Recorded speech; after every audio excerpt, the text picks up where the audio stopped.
Salam alaikum Azul, bonsoir. La tournée du secrétaire américain à la défense dans les pays du Maghreb et donc en Algérie, où il sera reçu par M. Tebboune, est loin, très loin d'être anodine. La dernière visite d'un secrétaire américain à la défense remonte à 2006. Et la situation en Libye, que toutes les parties mettent en avant, est tout aussi loin d'être le motif central de cette visite. En fait, et nul besoin d'être grand clerc pour le savoir, cette visite s'inscrit dans un cadre global de la sécurisation du Sahel dans une optique d'intervention militaire terrestre par une armée du cru, de préférence, qui éviterait aux Occidentaux d'envoyer leurs propres soldats au casse-pipe. D'abord, c'est quoi le Sahel? Pourquoi c'est une région éminemment stratégique pour les Occidentaux, pour les Chinois, pour les Russes? Et pourquoi le terrorisme s'y est-il aussi facilement installé? Voici la carte du Sahel. Regardez-la bien. Le Sahel est composé de 10 pays. Regardez la carte.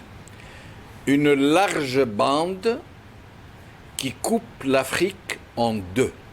L'Afrique du Nord et l'Afrique subsaharienne ou subsahélienne, qui va de la mer Rouge à l'océan Atlantique.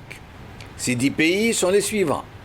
De l'ouest à l'est, la Mauritanie, le Sénégal, la Gambie, la Guinée-Bissau, le Mali, le Burkina Faso, le Niger, le Tchad, le Soudan et l'Érythrée. Maintenant, regardez cette autre image. Sur un plan géographique mondial, et si vous prenez en référence le planisphère dit de la projection de Mercator, cette bande du Sahel, encadrée en rouge, comme vous le voyez, se trouve quasiment au centre du monde. Et mieux encore, à égale distance du centre de l'Amérique du Nord, du centre de l'Asie, du centre de l'Australie, et un passage obligé entre d'un côté l'Afrique du Nord, les pays méditerranéens et l'Europe, et de l'autre côté, toute l'Afrique. Cette bande du Sahel a un accès sur l'Atlantique, face à l'Amérique centrale, à égale distance entre l'Amérique du Sud et celle du Nord. Et côté Est, un accès sur la mer Rouge, la plus grande artère commerciale du monde. Plus de 70% du commerce maritime international y transite. 70% du commerce maritime international. Toutes les grandes puissances mondiales s'y investissent en termes stratégiques et y mettent le paquet, chacune tentant de recruter des pions locaux pour asseoir sa propre hégémonie ou du moins sa présence. Rappelons que cette même artère de la mer Rouge permet la jonction entre la Méditerranée et l'océan Indien. Ne pas oublier par ailleurs un autre élément ultra stratégique qui est le Nil, qui verrouille la mer Rouge par son nord et dont tout le monde connaît l'importance géostratégique. La situation est trop complexe pour être ainsi explicitée en quelques mots, mais c'était juste pour apporter un tant soit peu d'éclairage à ce soubassement stratégique qui est en train de susciter de très grands bouleversements politiques dans les pays du Maghreb et du Sahel. Bouleversements induits et impulsés par les grandes puissances et dont les enjeux géostratégiques sont juste inimaginables. Quelques autres dessous des cartes. Rappelons que l'AFRICOM, United States Africa Command, commandement des États-Unis pour l'Afrique, est devenu opérationnel en 2008. Rappelons aussi que la création de cette méga-structure militaro-stratégique a été recommandée par des experts américains et israéliens qui activaient dans le fameux think tank Institute for Advanced Strategic and Political Studies, pour une infinité de considérations, dont la plus importante, vraisemblablement, est d'empêcher la même mise sur le continent africain par les Russes et surtout par les Chinois. Par les Chinois surtout, qui se cherchent et qui sont dans un grand besoin d'un grand pôle énergétique et minier. Et il se trouve que l'Afrique, et surtout le Sahel, ainsi que les pays qui se trouvent à son nord comme à son sud, sont des Eldorado pétroliers, gaziers et miniers, tout particulièrement en uranium, en or et en terres rares. Rappelons aussi que plus que très vraisemblablement, ce sont les mêmes services secrets occidentaux, tout particulièrement américains, qui ont suscité la création de groupes terroristes pour semer l'insécurité dans la région. C'est le cas de l'AQMI, entre autres, issu du JSPC, lui-même issu du JIA, et que le DRS algérien avait aidé à monter, à doter et à installer dans certains pays du Sahel. Même Al-Qaïda, à travers Al-Zawahiri, s'était laissé berner puisqu'il avait accueilli en le sein de sa formation terroriste l'AQMI, dont il ne pouvait imaginer qu'elle était née dans les bureaux du DRS à la demande de l'ami américain. Pourquoi alors, me diriez-vous, créer une organisation terroriste, la financer et la doter pour la combattre après? Très simple, en fait. Le meilleur moyen d'empêcher d'éventuels concurrents de s'installer dans la région est de l'insécuriser, si je peux dire, en attendant de pouvoir s'y installer soi-même. Mais de pouvoir contrôler aussi l'intensité terroriste. C'est un terrorisme réglable. Et ce boulot avait été confié à la France, ancienne puissance tutélaire, et qui a tacitement le droit de gérer ces anciennes chasses gardées. Et nous arrivons au cœur nodal de la question. Pourquoi alors ce retour sur la scène d'Africom, qui semble avoir été relativement mise en veilleuse? Et là aussi, la problématique est autrement plus complexe, pour être explicitée en quelques mots, juste que le contrôle militaire de la France sur la région du Sahel devient de plus en plus problématique et provoque de plus en plus de réactions très négatives de l'opinion publique française, qui accepte très mal les pertes humaines de l'armée française dans le Sahel. Et comme les interventions terrestres sont incontournables, la solution de l'intervention de l'armée algérienne sur le terrain, de façon massive, avec l'appui éventuel des autres armées maghrébines, a vraisemblablement semblé la meilleure option. Parce que le moment semble être venu de mettre fin à l'insécurisation programmée du Sahel. C'est désormais le temps des violons, après le temps du canon. Mais nécessité de faire d'abord le ménage. Et c'est un travail au long cours, tout particulièrement depuis que la donne libyenne est venue compliquer la situation en déversant dans le Sahel un flux d'armement qui n'était pas prévu au départ. Il faut donc un travail militaire d'envergure, mené par une armée au sol, d'une armée forte, très bien occupée et dont l'opinion publique est sous contrôle. D'où ce projet d'amendement de la Constitution algérienne, où la disposition qui mettrait fin à la doctrine non dite de l'armée algérienne de ne jamais intervenir en dehors de ses frontières semble être le point central de ce projet constitutionnel, CQFD. Ah, une curiosité que j'avais oublié de vous signaler. Savez-vous pourquoi il n'y a pas d'action terroriste au Soudan, qui fait partie pourtant du Sahel? Je n'ai pas de réponse, mais une idée derrière la tête. Je veux juste rappeler que le Soudan a accès à la mer Rouge.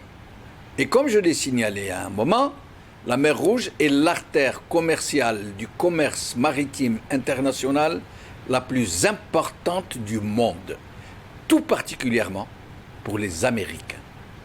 Vous voyez un peu ?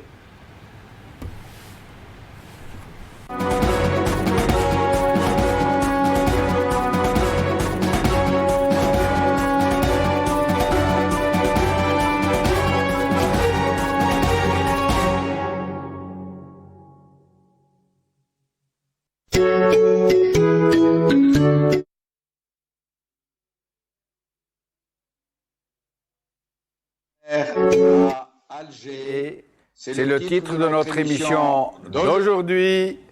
Et pour en parler, j'ai le plaisir de recevoir Hamid Lellou, analyste politique qui sera avec nous depuis Washington, Hassan Hiresh, docteur en sciences économiques et analyste politique qui sera avec nous depuis Paris, Brahim Younsi, ancien cadre du MDA de 82 à 88, néanmoins analyste politique et qui sera avec nous depuis Paris aussi.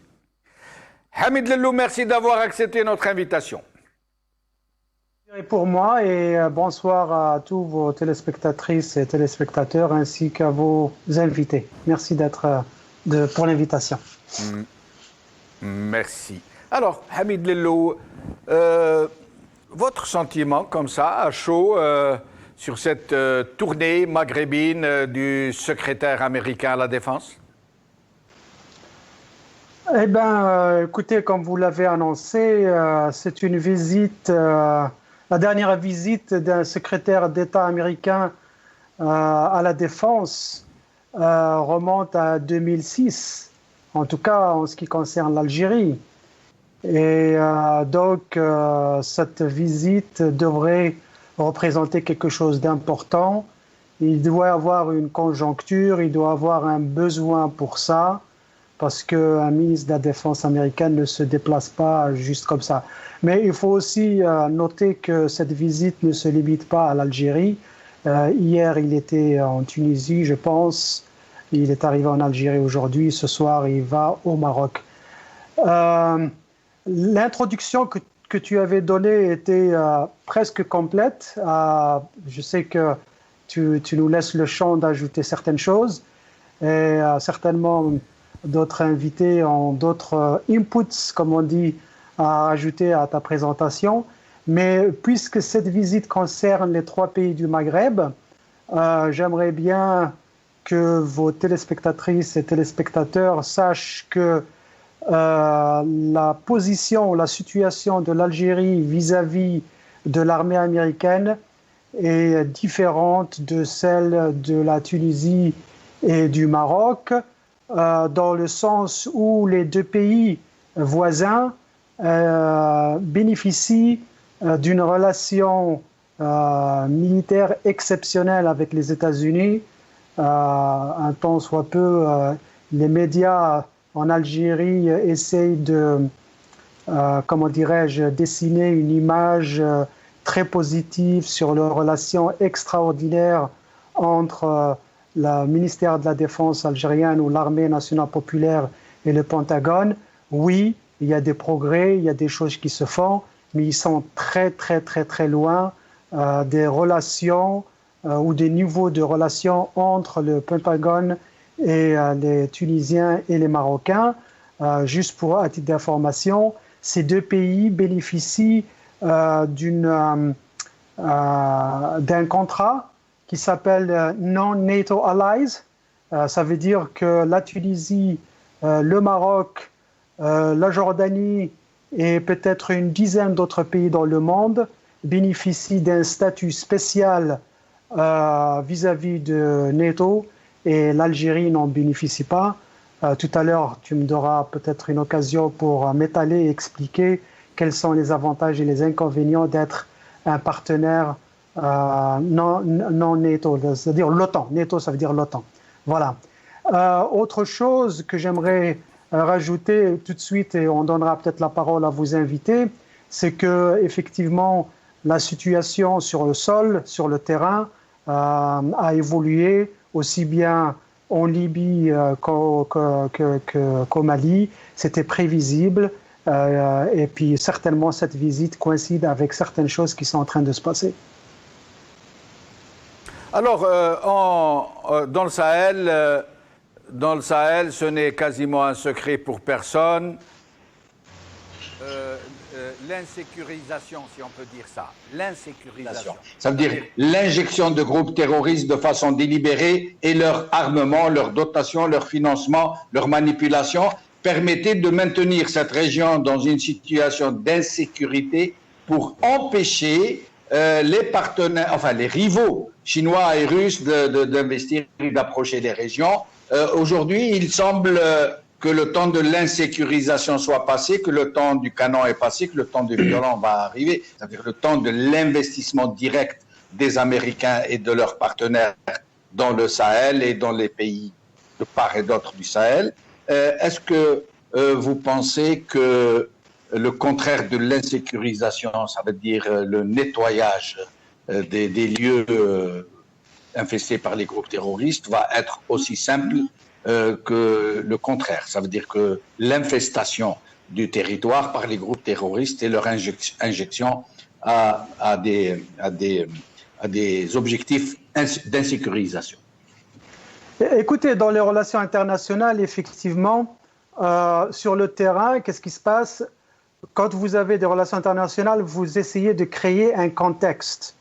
Et le contexte se crée par le plus fort, bien sûr, de manière à créer une situation où ils peuvent avoir un levier pour négocier certaines choses ou pour faire que leurs intérêts soient réalisés. Ça, je te le donne. Mais il y a aussi un autre contexte dont il faut tenir compte, ce sont les élections présidentielles aux États-Unis. On n'en parle pas, mais quand vous voyez un président qui est face à des élections assez bien discutées, dans un mois, on saura qui sera le président des États-Unis. Et là, il y a le ministre de la Défense qui fait une tournée très, très stratégique. Peut-être aussi, il y a des messages qui vont être envoyés à ces pays partenaires ou pseudo-partenaires par rapport à l'évolution aussi bien de la politique intérieure américaine qui va de facto aussi influer sur d'autres régions, en particulier sur le Sahel. Maintenant, les intérêts économiques, effectivement, de par la richesse du sous-sol algérien et libyen en pétrole et en gaz, il y a aussi le voisin du Niger qui est riche en uranium, et aussi on a le voisin malien qui est riche probablement en uranium et en or, et qu'ils essayent d'exploiter ces mines, mais vu l'instabilité de la région, ils n'ont pas pu le faire. Peut-être maintenant c'est le temps, il est temps de le faire, parce que la technologie est disponible, parce que vous allez me dire pourquoi ils ne l'ont pas fait avant. Maintenant, les Américains, les Européens ont des moyens technologiques beaucoup plus avancés, entre autres le fracking, c'est-à-dire, je ne sais plus comment on dit en français, la fracturation. Voilà, le fracking, non, fracking c'est enfin ça va me revenir. Donc il y a des technologies maintenant avancées qui permettent aux Américains de venir dans la région et peut-être exploiter les ressources qu'ils ne pouvaient pas faire avant parce que ça revenait trop cher, parce qu'il ne suffit pas d'avoir des ressources, il faut avoir la technologie pour le faire. Si vous n'arrivez pas à extraire ces richesses où le prix de revient est trop haut, donc vous ne le faites pas. Effectivement, il y a des intérêts économiques. Il y a aussi, comme vous avez dit, le fait que les Russes et les Chinois soient là. Et là, justement, permettez-moi de vous dire que aussi bien l'Algérie que le Maroc, ils jouent un jeu d'équilibriste par rapport à ça, parce que, comme on sait, l'Algérie a des relations assez poussées et assez confirmées avec les Russes et les Chinois, et maintenant ils essayent de gagner les faveurs des Américains. De l'autre côté, les Marocains ont assuré une très forte coopération avec les Américains qui remontent à des années et des années. Ils ont même des manœuvres militaires annuelles maintenant qui sont devenues même internationales. qui s'appelle African Lion opération. Et les Marocains, par exemple, ils ne prêtent pas beaucoup d'attention à cette visite du ministre américain de la Défense chez eux ou dans la région, parce qu'ils ont l'habitude, leur coopération est très étroite. Par contre, ils sont en train de pousser vers une coopération plus étroite avec les Russes et ils essayent de diversifier l'achat de leurs armes en essayant d'acquérir certains armements traditionnels des Américains, puisqu'ils ont déjà assuré le marché américain, ce que l'Algérie est en train d'essayer de faire maintenant. Restez avec nous, Hamid Lellou. Brahim Younsi, merci d'avoir accepté notre invitation. Brahim Younsi? Oui, je vous entends. Alors, Brahim Younsi,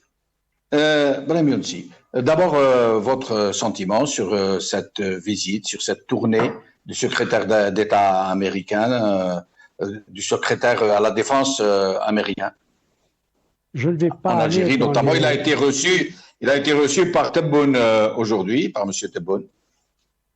Je ne vais pas aller dans les hautes stratégies internationales et notamment militaires, ce qui est la recherche.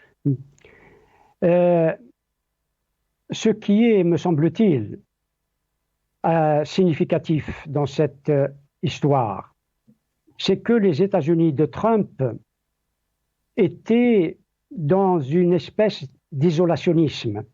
Depuis l'élection de Trump, c'était la politique qu'il voulait mener sur le plan international.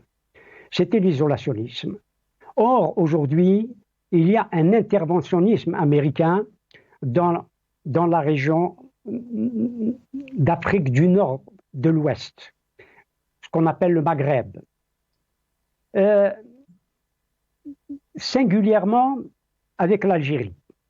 Nous savons que les relations algéro-marocaines, américano-marocaines, notamment sur le plan militaire, étaient très développées et au beau fixe. C'était moins avec la Tunisie. Les liens américano-tunisiens étaient moins importants que les liens entre les États-Unis et le Maroc. Mais les liens entre l'Algérie et les États-Unis sont très récents, si j'ose dire.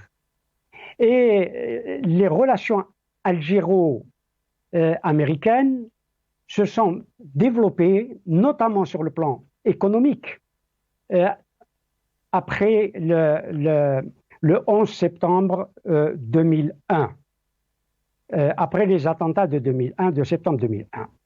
Les relations entre l'Algérie et les États-Unis se sont resserrées, notamment sur le plan économique.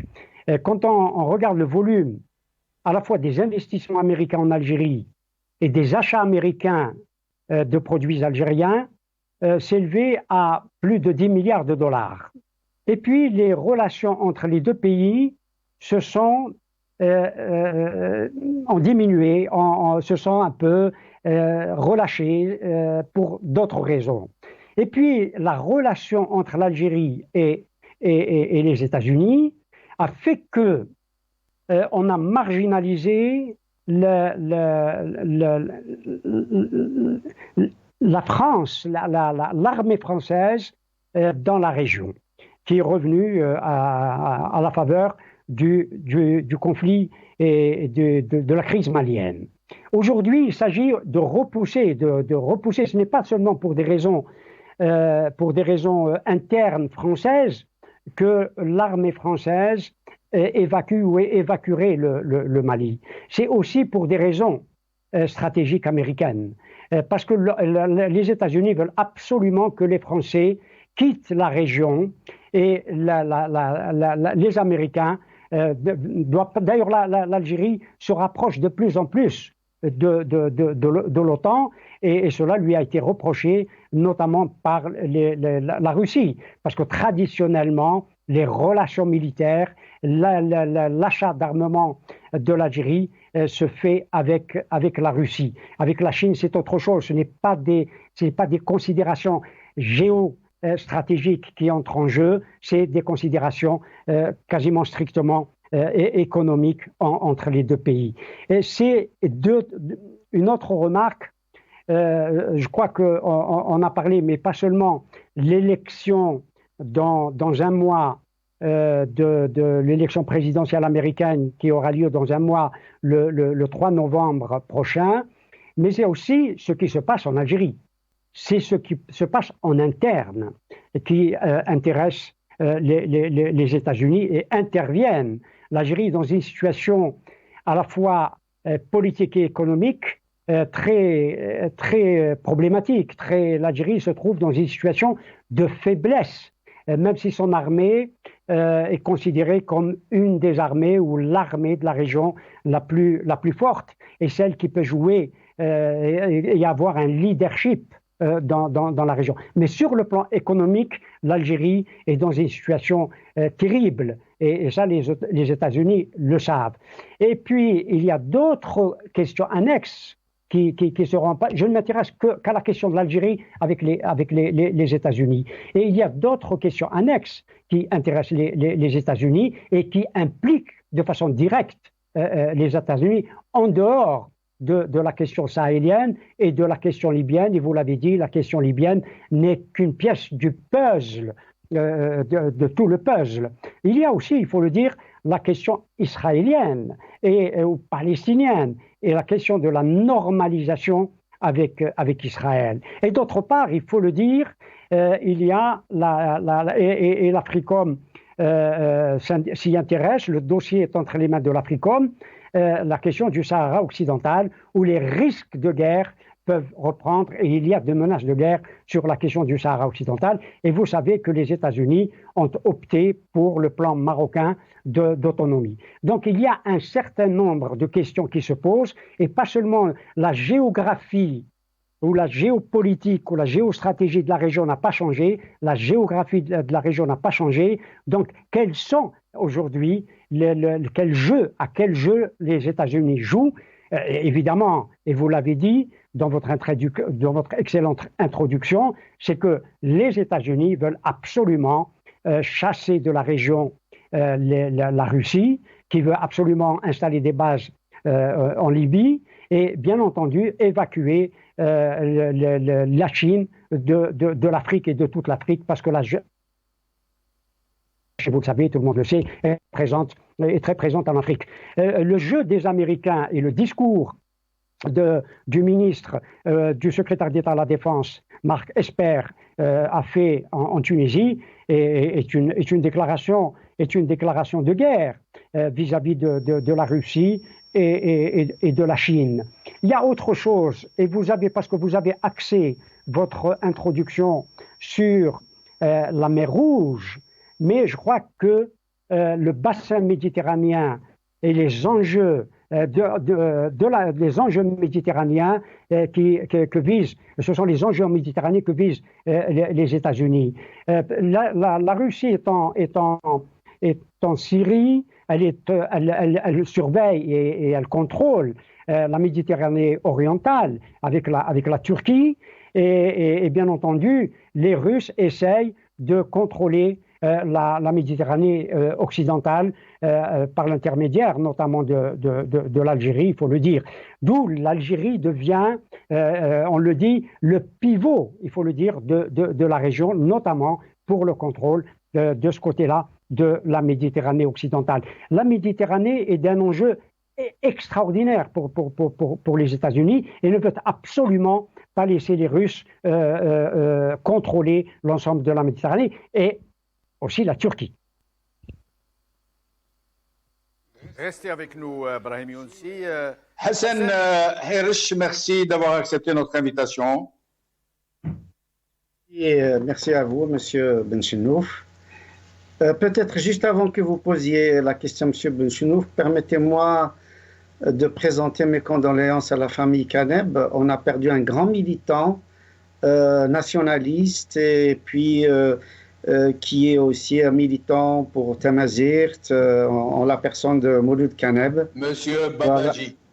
Voilà, c'est un grand militant depuis les années 60 Et je voulais exprimer. Je me joins à vous pour présenter les condoléances les miennes et celles de tous le personnel de la direction d'El Maghribi à toute sa famille. C'est une grande perte pour l'Algérie. Voilà, Mouloud Kaneb. Merci. Alors, je vous écoute. Alors, Hassan Hairish, d'abord, votre sentiment général sur ce qui est en train de se passer. À un certain moment, pour essayer de vous orienter un peu vers un aspect particulier de la question, à un certain moment, tout le monde nous échauffait les oreilles avec ce fameux conflit inventé de toutes pièces entre les Français et les Américains autour de l'Algérie, alors que tout le monde sait que l'Algérie est la chasse gardée de la France avec l'accord bienveillant des États-Unis. D'ailleurs, les États-Unis, c'est un contrat un peu tacite. Hein. Chaque puissance a ses anciennes colonies, tout naturellement comme un héritage moral, j'allais dire. Mais donc là, les Américains sont en train, on dirait, de faire revivre l'Africom qui avait été un peu mise en réserve. Mais il semble que ce ne soit pas forcément contre les intérêts français. Il semble qu'il y ait une stratégie globale atlantique et que l'ennemi, en fait, le vrai, c'est la Russie, la Chine.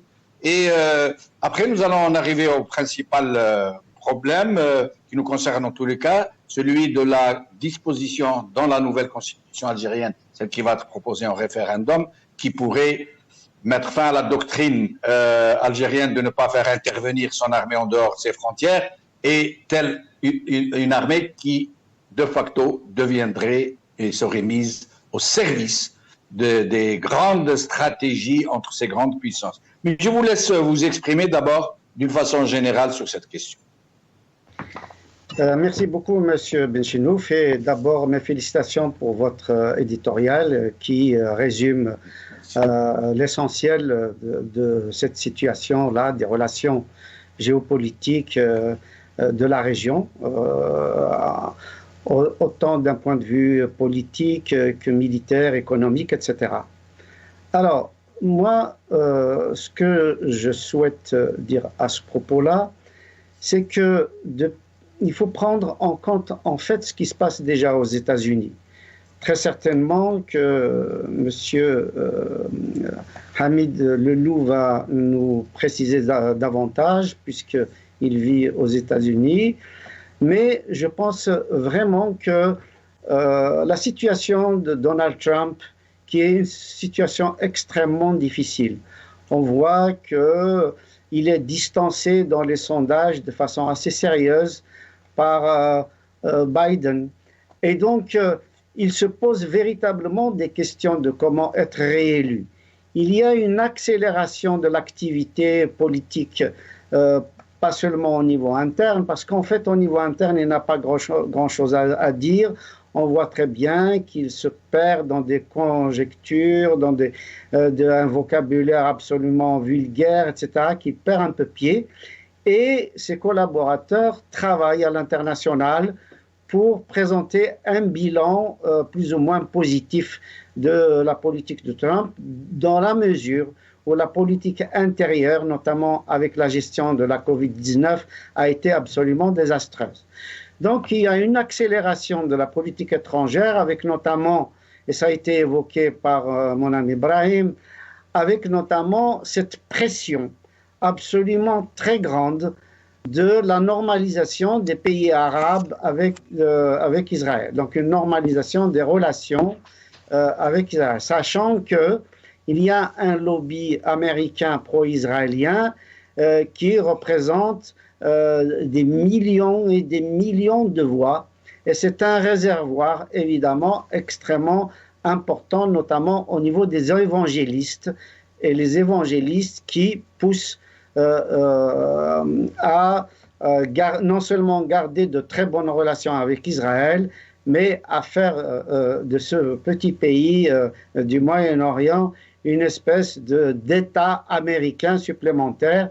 Et nous avons vu que d'une façon inconditionnelle, les Américains ont toujours suivi, particulièrement ces dernières années, suivi la politique de Netanyahou dans la région et dans le monde. Donc, il y a d'abord ce point de vue qu'il faut absolument prendre en compte dans l'analyse globale de ce qui se passe au niveau du déploiement ou du redéploiement de la politique américaine dans le monde et dans notre région. Le second point, c'est que si les Américains commencent à s'intéresser directement à cette région, c'est que la géopolitique a complètement changé de face depuis maintenant à peu près 4-5 ans, depuis là aussi l'avènement de Donald Trump, à savoir que la géopolitique devient de plus en plus des intérêts bien compris nationaux et non pas de groupes géopolitiques tels que l'OTAN ou la Russie d'un côté, la Chine, etc. À savoir que les Américains s'intéressent à leurs intérêts propres, qu'ils ont plus ou moins délaissé l'Europe pour s'intéresser à ce qui se passe en Asie, pour effectivement, et vous l'avez bien dit, pour contrer la politique chinoise, mais aussi peut-être dans une certaine mesure la politique européenne et russe, turque et aussi les pays émergents, certains pays émergents. Donc on voit très bien qu'aujourd'hui, chaque pays, particulièrement la guerre aujourd'hui entre la France et la Turquie, mais aussi la présence russe en Afrique centrale, sa présence aussi au Congo, Kinshasa. On voit très bien qu'aujourd'hui, il y a un redéploiement au-delà des groupes géopolitiques qui existaient auparavant. C'est-à-dire que chaque pays essaye de chercher véritablement ses intérêts. Ensuite, il y a un troisième point, c'est que concernant l'Algérie, ce passage donc d'un haut personnage de l'armée américaine en Algérie s'inscrit en vérité dans une relation habituelle. Chaque fois qu'il y a un passage dans les pays à côté, en Tunisie et au Maroc, ça a été souligné aussi bien par Hamid que par Brahim, qui sont des alliés des Américains depuis très longtemps. À chaque fois qu'il y a un passage dans cette région-là, ils mettent pied à Alger pour ménager les susceptibilités d'un côté, mais aussi pour tenter de prendre pied. Il ne faut pas oublier que les Américains possèdent, et c'est un secret de polichinelle, une base à Tamanrasset dont on ne connaît pas exactement l'ampleur ni le rôle militaire, économique, stratégique, de renseignement, etc., etc. Mais ils sont bien présents dans notre pays, dans le sud algérien, et ils surveillent l'ensemble de la région. Le point supplémentaire que je voudrais évoquer, c'est que l'Afrique atteint 1 milliard de consommateurs. Et il y a quand même une croissance. Bien sûr, il y a eu ce frein de la pandémie, de la Covid-19, mais il y a un taux de croissance dans les pays africains qui se situait entre 5 à 8%, ce qui est absolument énorme et qui allait déboucher vers une émergence d'une classe moyenne, c'est-à-dire un potentiel de consommateurs de produits high-tech, de produits à grande plus-value, de 500 à 600 millions de personnes qui sont en train d'acquérir donc un pouvoir d'achat important, et les Américains, évidemment, ne veulent pas perdre cette part de gâteau, comme les Turcs, les Chinois, les Russes, les Français, etc., ne veulent pas perdre non plus cette part de gâteau qui est émergente et extrêmement importante. Naturellement, et vous l'avez souligné, et vos invités aussi l'ont souligné, mais peut-être aller un petit peu dans le détail, c'est que non seulement il y a des matières premières habituelles, à savoir que le gaz, le pétrole, l'uranium et maintenant la présence de l'or en grande quantité, mais aussi les métaux stratégiques qui permettent justement l'industrie de pointe, l'industrie de high-tech, les énergies renouvelables, notamment à travers la fabrication des batteries, les semi-conducteurs, les cellules photovoltaïques. Donc on a besoin de lithium, de cobalt, de gallium, de tungstène, de la platine, etc. Et donc, ces matières-là sont effectivement présentes à la fois dans un pays comme le Congo, mais aussi présentes dans cette région sahélienne, Sahel, très probablement en grande quantité, et qui aiguisent les appétits des grandes puissances. Et malheureusement, ça arrive au moment où l'Algérie est complètement affaiblie, comme l'a signalé notre ami Brahim. C'est-à-dire que ce n'est pas malheureusement un moment d'attraction qui serait lié à l'Algérie, qui fait que ce pays-là soit au milieu de ce monde géopolitique, mais c'est plutôt par notre faiblesse. Et on voit très bien ce qui se passe aujourd'hui, dès lors que les pouvoirs publics sont complètement coupés des réalités sociales, sont coupés de leur peuple, etc. Les pays deviennent fragiles. Nous avons malheureusement assisté à l'effondrement de grands pays comme l'Irak, comme la Syrie, comme le Venezuela.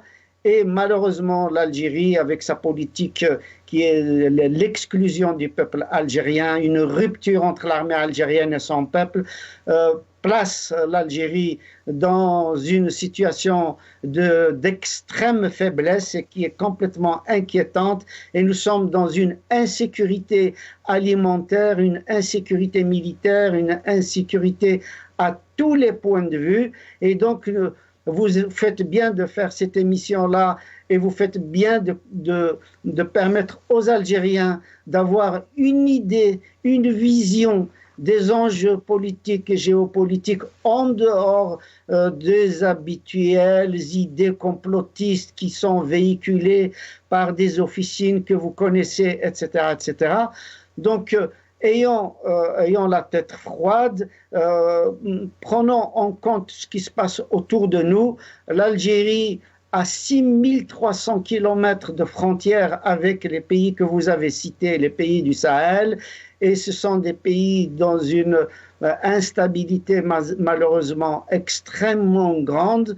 À rajouter à cela les 1200 kilomètres de côte qui débouche aussi sur une Méditerranée extrêmement fragile, extrêmement tumultueuse aujourd'hui, avec des conflits larvés. On voit ce qui se passe aujourd'hui. La Grèce, je me permets de vous interrompre.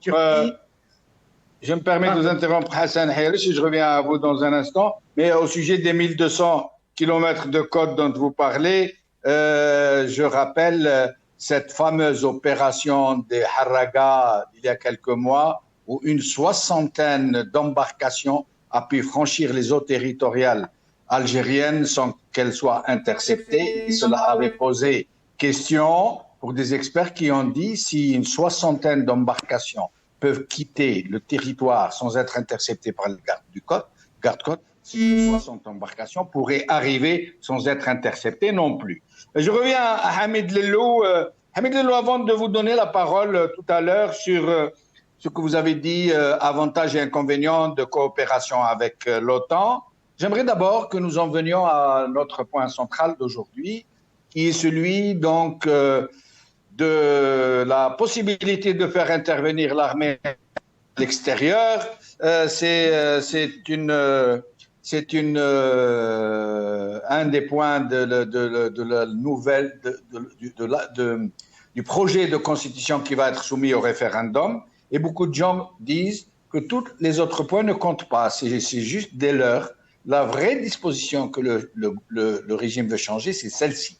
Parce que jusque-là, l'armée algérienne, sa doctrine non dite, parce qu'il n'y a pas de loi, c'est une doctrine non dite, ce sont des principes du discours politique, véhiculés par le discours politique, qui ont toujours affirmé que l'armée algérienne n'interviendra jamais en dehors de ses frontières. Là, on est en train de nous dire qu'elle va non seulement intervenir, mais qu'elle va intervenir dans le cadre international avec les organisations internationales, les institutions internationales, c'est-à-dire l'ONU, l'OTAN, etc., etc. Alors, à votre avis, est-ce que c'est une bonne idée de mettre ainsi l'armée algérienne au service d'intérêts de grandes puissances et surtout, est-ce qu'il n'est pas très périlleux d'envoyer les enfants, les Algériens, au casse-pipe pour permettre aux autres puissances d'épargner leurs propres enfants? Hamid Lelou. Question très très importante. Les Algériens ont peur, on comprend, ils sont frustrés parce que c'est le qu'en dira-t-on, c'est des rumeurs, on ne sait pas exactement ce qui se passe avec cette constitution. Est-ce que vraiment c'est écrit noir sur blanc maintenant que l'armée algérienne va intervenir et comment, quelles sont les formes, etc. Juste une clarification. L'Algérie, au fait, avait pas intervenu, mais elle a eu quelques manœuvres militaires, surtout maritimes, avec l'OTAN au niveau du bassin méditerranéen. Parce qu'à l'époque, on a dit que ce sont les eaux internationales, donc il n'y a pas d'intervention. Ils l'ont fait là, c'est pour un exercice. Ils étaient en train de développer des relations militaires, surtout la marine nationale algérienne avec la marine de l'OTAN.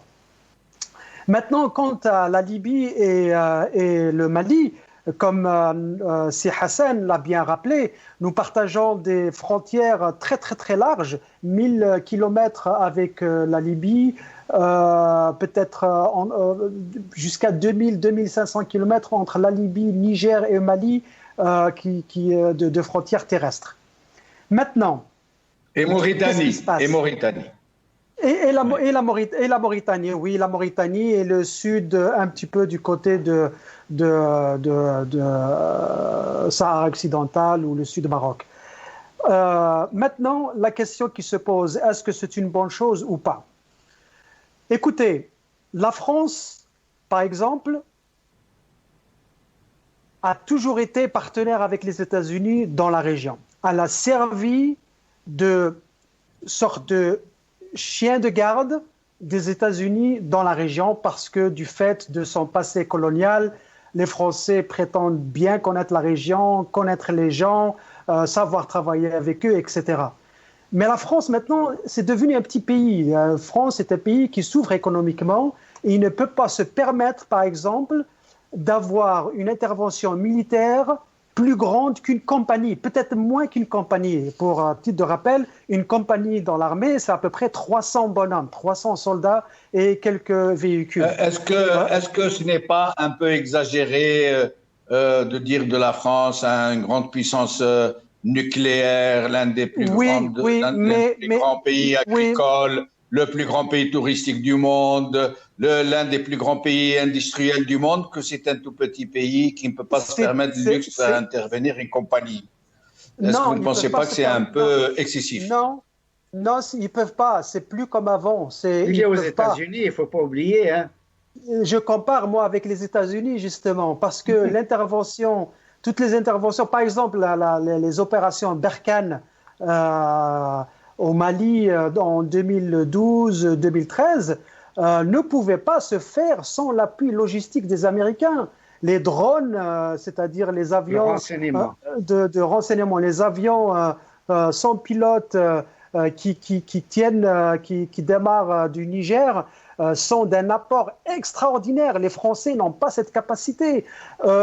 L'hélicoptage des soldats français avec les hélicoptères américains, ça, les Français ne peuvent plus se permettre ça. Djibouti, où il y avait la fameuse caserne militaire Le Meunier qui était montée par les Français, maintenant a été récupérée par les Américains.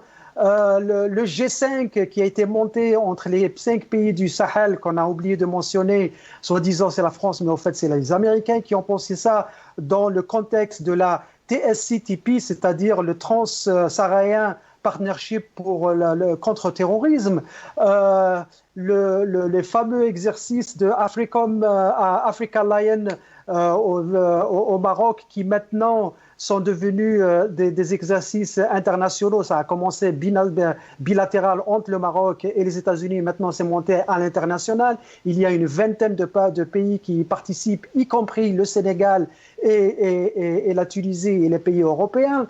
Donc la France, quand je dis la France est un petit pays, comparativement parlant, la France n'a plus les moyens d'intervenir comme elle le fait. Maintenant, quand vous dites, par exemple, que là, les Français rechignent parce qu'ils perdent leurs enfants, je vais vous dire une chose.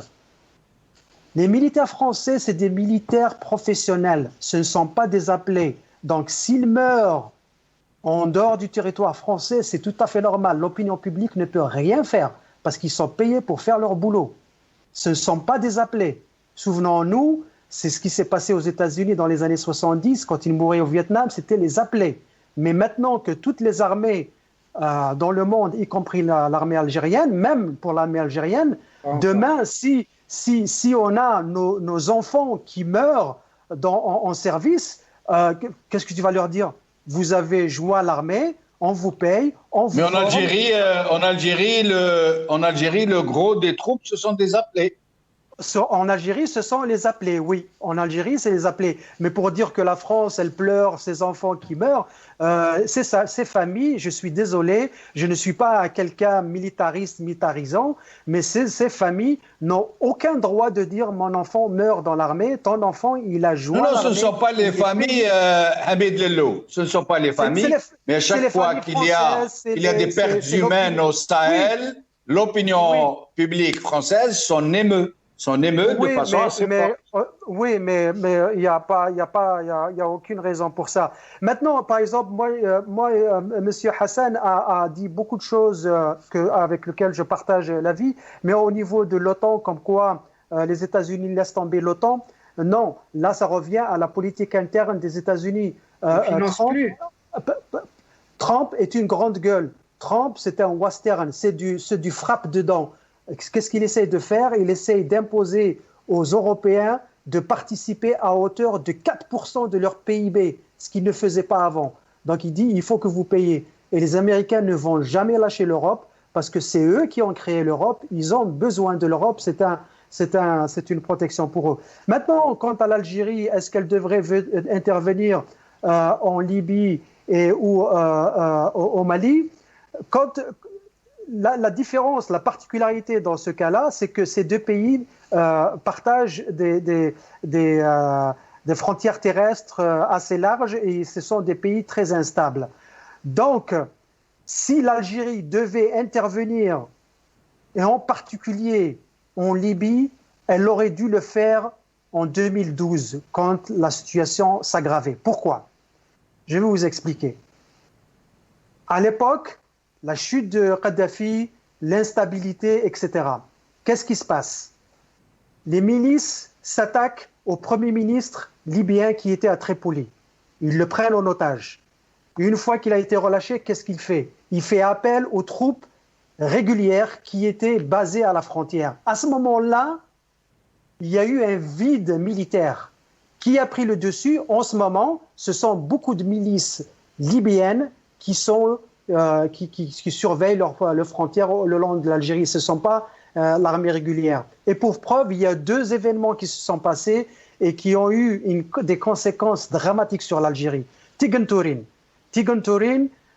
c'est un événement tragique à l'Algérie. Il a été planifié au nord Mali, exécuté à partir de la Libye. Un.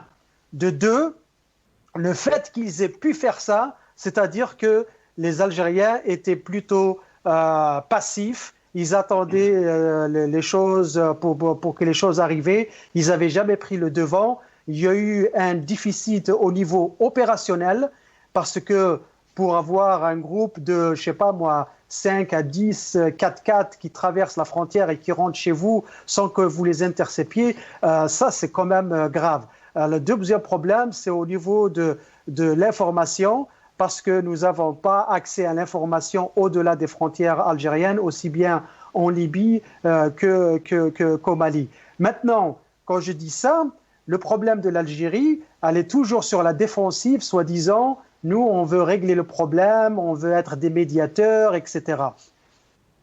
Ça, ça désobéit à tous les principes de la médiation. L'Algérie, en tout cas en ce qui concerne la Libye et le Mali, l'Algérie ne pourra jamais être un médiateur efficace. Ils n'ont pas les moyens de faire la médiation. Pourquoi ? Parce que l'un des principes fondamentaux de la médiation, c'est que le médiateur doit être neutre. Il ne doit avoir aucun intérêt.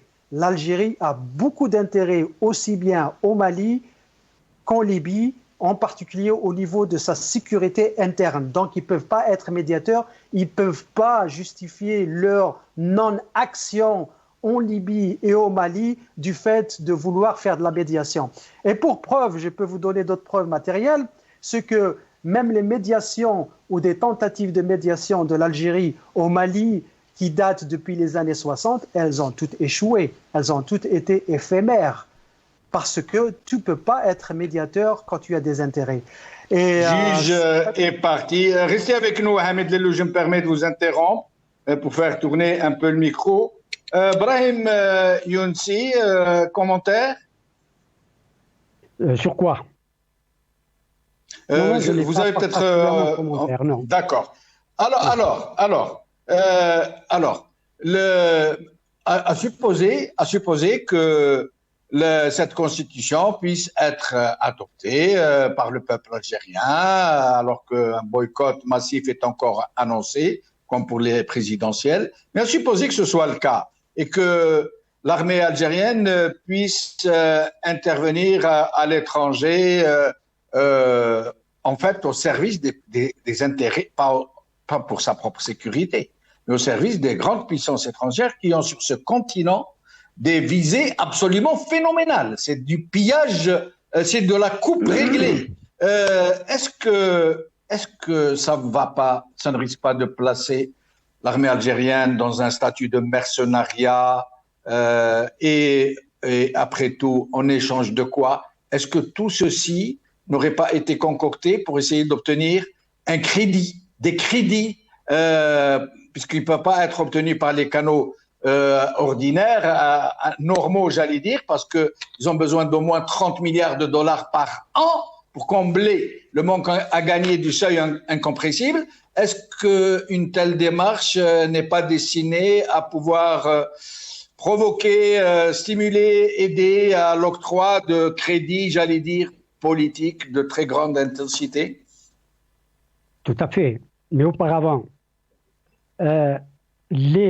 la nouvelle politique des puissances occidentales, c'est qu'elles n'engageront dans l'avenir aucun de leurs soldats.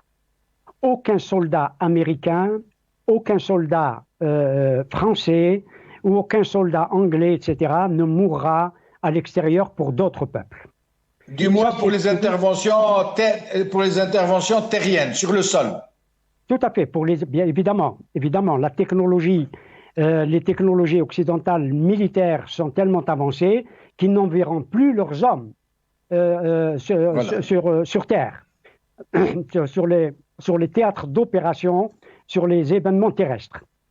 Ils n'enverront aucun homme, parce qu'ils ne mourront plus. Cela a été dit par notamment Trump et avant lui Obama. Cela est très clair. Donc, ce sont les puissances régionales, entre guillemets, qui enverront leurs soldats combattre sur le territoire.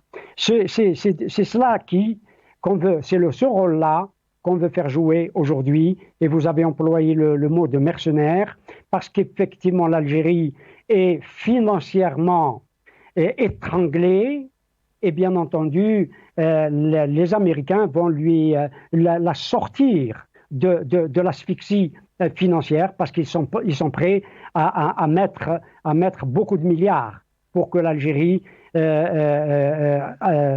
soit le gendarme de cette région, et singulièrement au Mali et dans toute la zone sahélienne. Cela est d'une évidence, on le voit venir, et le voyage du secrétaire d'État américain à la Défense vise cela. Il y a d'autres questions qui sont pas annexes mais connexes, et j'en ai parlé tout à l'heure, la question du Sahara occidental ou la mission sur le Sahara occidental, la MINUSMA n'est pas encore dotée financièrement. La discussion sur la question du Sahara occidental, et tout à l'heure dans votre introduction, vous avez dit que la bande sahélienne faisait face à l'Amérique du Sud et un petit peu à l'Amérique du Nord. Le Sahara occidental fait face directement à l'Amérique du Nord, du côté atlantique. Bien entendu, il n'a que la face atlantique. C'est dire que, la Libye et la question du Sahara occidental et la question palestinienne, l'Algérie y est engagée et doit absolument prendre position pour la solution des problèmes. Comment l'Algérie va se décider de changer de politique, parce qu'il s'agira de changer de politique, notamment sur la question du Sahara occidental, qui menace, la guerre menace, le feu menace dans cette région également. Et l'Algérie a besoin de ressources, et besoin de beaucoup de ressources, parce qu'il y a aussi les risques de troubles, et de troubles beaucoup plus importants sur le sol algérien et sur le territoire algérien si l'Algérie n'arrivait pas à subvenir aux besoins de la population qui est dans une situation sociale dramatique. Et il est évident que, bien entendu, cette constitution bidon et cet article bidon, parce que l'Algérie n'avait aucune doctrine, et vous l'avez d'ailleurs dit, qu'une doctrine non dite, qui n'existe pas, qui n'a jamais existé, elle n'a jamais été constitutionnellement claire, pour que l'armée algérienne n'aille pas sur d'autres théâtres d'opération. Or, aujourd'hui, avec cette constitution, j'y mets des guillemets, l'Algérie, évidemment, pourrait aller remplacer l'armée française au Mali, et c'est le vœu, notamment des États-Unis. Bien sûr que les Français veulent absolument se désengager parce qu'ils ont des pertes immenses, des pertes humaines, et bien entendu, sur le plan matériel, la France ne peut plus financer sa présence au Mali, ni ailleurs, ni dans aucun autre théâtre d'opération, ni au Mali, ni en Libye. Les Américains interviennent parce qu'effectivement, la France ne peut plus jouer ce rôle-là. Et vous savez que la politique de... Est-ce que c'est, Brahim Younsi, est-ce que c'est d'un commun accord entre la France et les États-Unis que de telles menées sont en cours, ou est-ce une rivalité, la naissance d'une rivalité entre ces deux puissances pour essayer, chacun de son côté, d'enlever cette adhésion algérienne? Non, il est dans l'intérêt de la France d'évacuer le théâtre malien. C'est clair, la France le veut, mais les États-Unis aussi veulent que la France se désengage de la région. C'est marginaliser la présence militaire française du Sahel et du Maghreb. Ça, c'est une évidence, et c'est une politique menée déjà par Obama pour évacuer la présence française d'Afrique et du Maghreb en particulier. Or, sur le plan militaire, c'est, en tout cas en Algérie, c'est la Russie qui pèse militairement, parce que le matériel militaire vient de Russie. Il y a très peu d'armes françaises. Il y a quelques hélicoptères, il y a très peu d'armes françaises dans l'armée algérienne. Et peut-être, Brahim Younsi, peut-être faut-il signaler qu'une grande partie de l'armement russe, notamment les avions chasseurs, les grands équipements hautement technologiques, sont hautement technologiques et donc contrôlables à distance. Si jamais l'Algérie opte pour une stratégie qui soit hostile à la Russie, j'imagine que la Russie a des moyens de complètement neutraliser l'armement qu'elle a vendu. Je ne crois pas que l'Algérie, parce qu'elle... Je parle en non spécialiste, hein, je m'essaye, hein, je ne connais rien en la matière. Je ne crois pas que l'Algérie changerait de route quant à ses achats d'armes et même à sa stratégie militaire. Elle y perdrait parce qu'elle ne peut pas s'amarrer à la politique militaire américaine. D'ailleurs, il y a une rivalité entre le Maroc et l'Algérie, il faut le dire. Le Maroc qui, lui, a un matériel essentiellement américain et l'Algérie qui a un matériel essentiellement russe. Mais il y avait déjà des signes avant-coureurs. Mais pas seulement, l'armement algérien est très diversifié, très diversifié. Non, non, je ne parle pas de l'aviation, je ne parle pas de l'aviation, mais même le reste, ouais, il est essentiellement russe. Il est essentiellement russe. Je l'ai dit tout à l'heure, il y a quelques matériels militaires, notamment des hélicoptères, etc., qui sont français, mais le matériel est globalement russe. Mais on avait des signes avant-coureurs. Pour des raisons internes, il est vrai aussi, mais aussi pour des raisons de ce type-là, que quelqu'un qui est, le mot n'est peut-être pas adapté, un lobbyiste russe, en tout cas quelqu'un qui défendait la stratégie russe en Algérie, c'est Abdelaziz Mjad. Et sur le plan des fournitures du matériel militaire, Gaïd Salah était pro-russe. Il ne voulait pas réorienter les achats d'armes de l'Algérie vers les États-Unis, notamment. Il était aussi très pro-émirati, puisqu'à travers une joint venture émirati, il achetait beaucoup d'armements allemands, entre autres. Oui, c'est vrai, mais ça reste l'Europe. Mais avec les États-Unis, ce sont les États-Unis qui refusent à beaucoup d'égards de vendre du matériel militaire américain à l'Algérie. Parce que l'Algérie n'a jamais été un allié des États-Unis, au contraire. Au contraire, l'Algérie a toujours été un adversaire déclaré des États-Unis et de la politique américaine depuis l'indépendance, il faut le dire. Que l'orientation politique et idéologique de l'Algérie ne permettait pas une alliance avec les États-Unis ou avec l'OTAN, même si nous étions déclarés comme un pays non aligné et indépendant des deux blocs.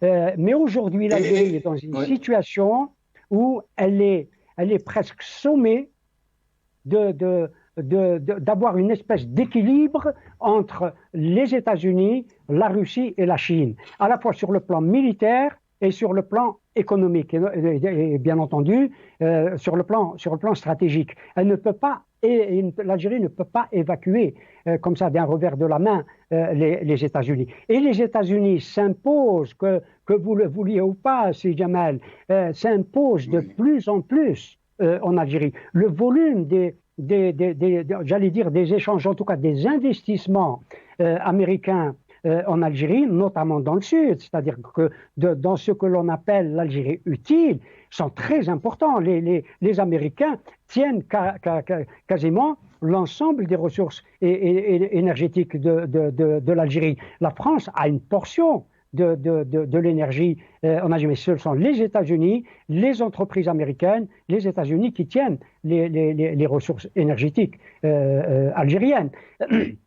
Restez avec nous, Brahim Younsi, je reviens à vous pour un dernier tour de micro. Juste là, et vous m'avez rappelé. Oui, je vous en prie. Le pouvoir illégitime d'Alger a besoin de sortir de son asphyxie financière.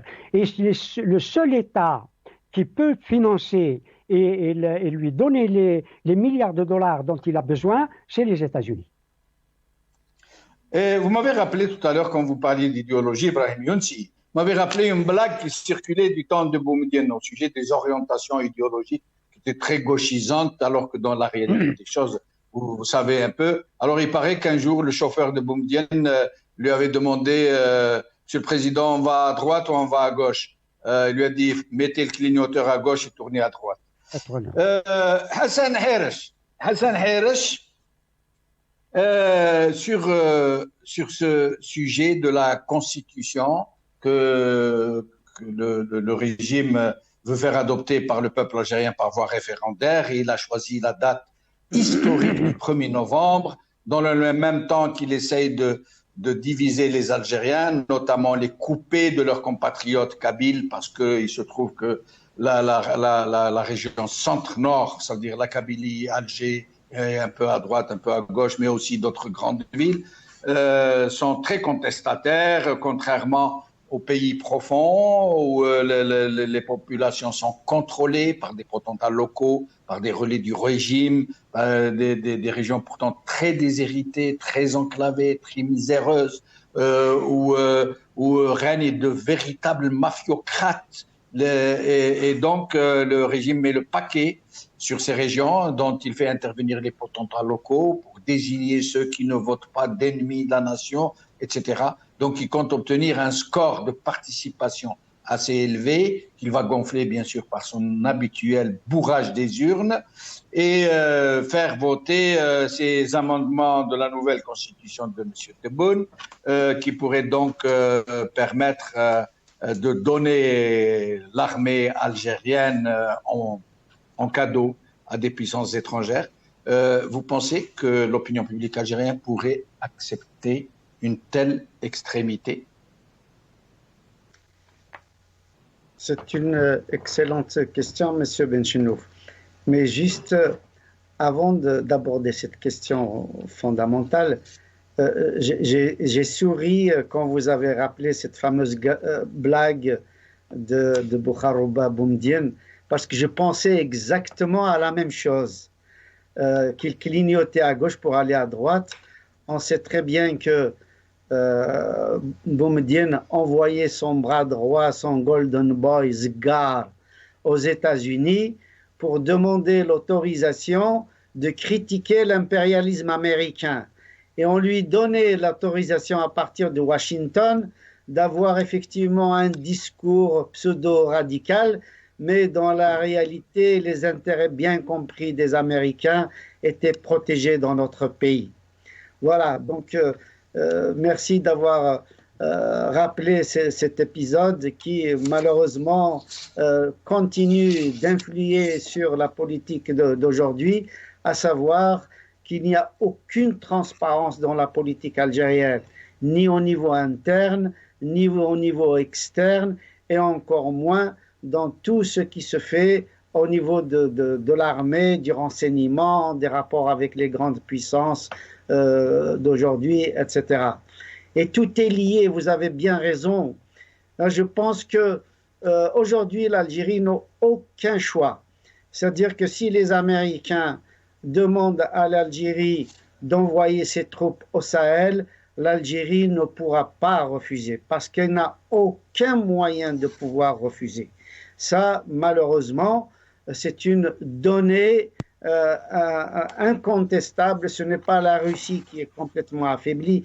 On parlait à juste titre, Hamid disait la France est devenue un petit pays, en tout cas une puissance moyenne, qu'elle n'a pas les moyens de sa politique, c'est une réalité. Mais la Russie, c'est encore pire. Il faut savoir que le poids économique de la Russie dans le monde est équivalent au petit pays qui est la Hollande, et qu'elle ne pèse pas plus que la Hollande dans le monde. Alors, effectivement, aujourd'hui, il y a les Américains et les Chinois. Vous m'étonnez un peu, Hassan Hersh. Vous m'étonnez. En matière de quoi ne pèse pas plus que la Hollande, la Russie? En termes de quoi? Au point de vue économique dans le monde, la Russie ne pèse pas plus que la Hollande dans les échanges internationaux. Ça, il faut le savoir. C'est incroyable. C'est une statistique. Il faut le savoir.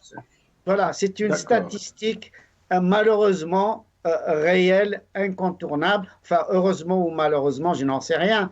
Chacun se fait son idée.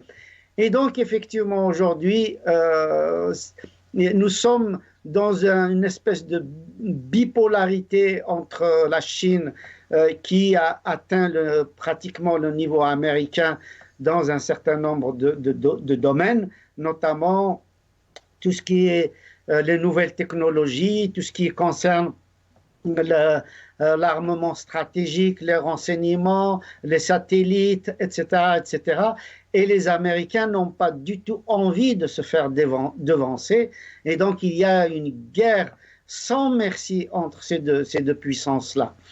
Maintenant, quel est le lien avec la constitution algérienne? C'est vrai qu'aujourd'hui, on inscrit dans le marbre le fait que l'Algérie puisse envoyer ses troupes. Évidemment, je suis convaincu que c'est lié à cette géopolitique-là. Mais pas seulement.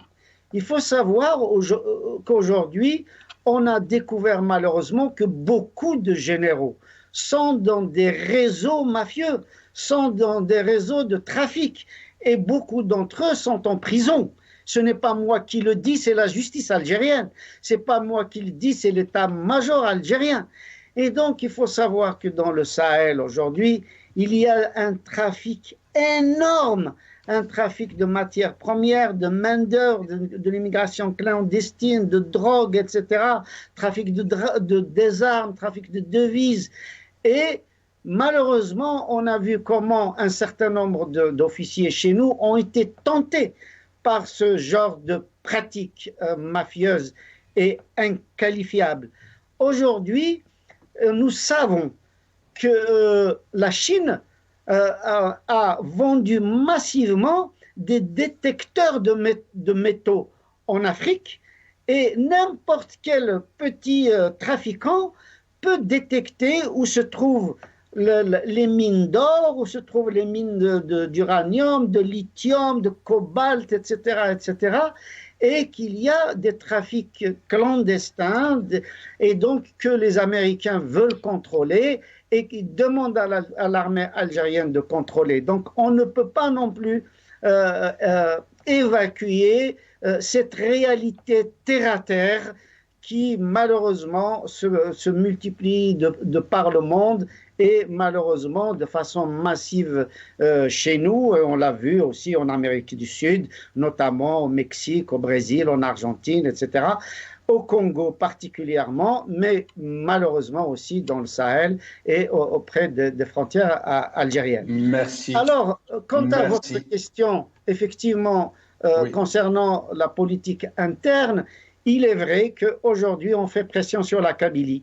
On arrête des militants un peu partout. On a vu avec la pression qui est faite sur Mohsen Belabès, l'arrestation et la condamnation immédiate de Tazahart. On a vu que malheureusement, Tabou, il est toujours dans une situation précaire puisqu'il y a l'épée de Damoclès. Il est en liberté provisoire et c'est bientôt son procès.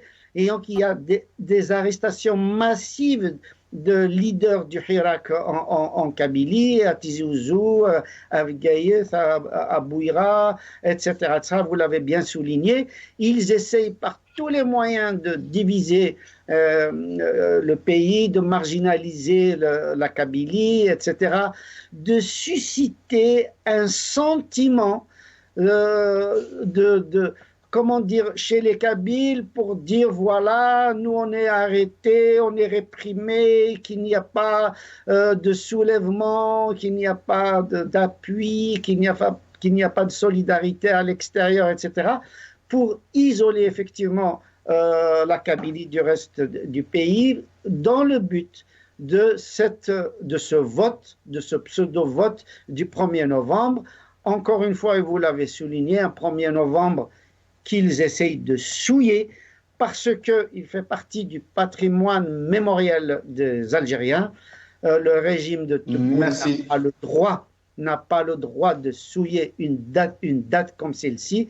Et donc, je pense qu'ils font un calcul absolument infantile. Ils pensent qu'ils peuvent réagir comme ils le faisaient avant, manipuler l'opinion, etc. Aujourd'hui, l'intérieur du pays et la Kabylie savent qu'ils sont dans le même bateau, qu'ils savent que c'est leur union qui sortira l'Algérie de l'ornière actuelle, qui sortira l'Algérie. Merci Hassan Haïrich, on restera sur ces mots. L'intérieur comme le nord de l'Algérie savent que de leur union sortira l'avenir de l'Algérie. Khawa Khawa, il n'y a pas d'autre solution. C'est l'union de tous les Algériens contre des gens qui sont en train de conclure, de concomiter, de concocter des petites choses douteuses là dans les coins. Seule l'union, seule la vigilance, seule la lucidité permettra de sauver le pays de ce qu'il lui réserve. Ces gens-là, à demain, j'espère.